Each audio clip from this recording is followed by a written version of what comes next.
Now that the amp is installed on the mounting plate, we'll go ahead and remove the stock speakers.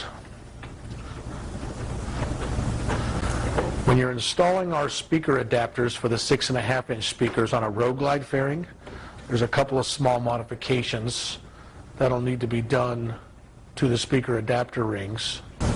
When you hold the speaker ring up against the speaker grill adapter, you can see that there'll be two tabs that are going to interfere with the two mounting posts on the OEM grill mount. Lee is showing those to you now with his silver Sharpie. Those two tabs will get cut off with a pair of diagonal cutters.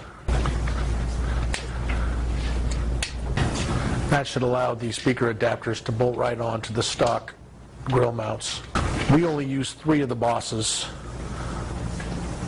when installing the speaker adapters. Basically the 3, 6, and 9 o'clock locations. You don't need to get crazy with torque on these things. Just a nice snug torque will do the job.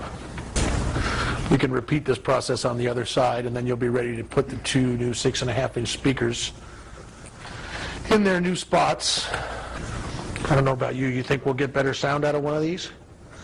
This is the stock stuff. That's what you're putting in them. Carefully mount each speaker to the speaker ring using the supplied screws. These speakers have heavy magnets. You don't need to crank them down, but make sure they're nice and snug.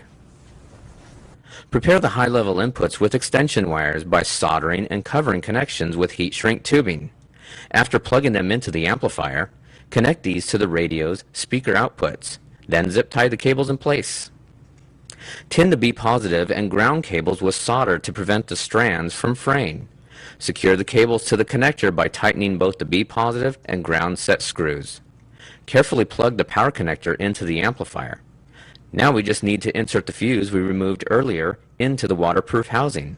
Secure both ends of the fuse holder and carefully tuck the power cable into the frame.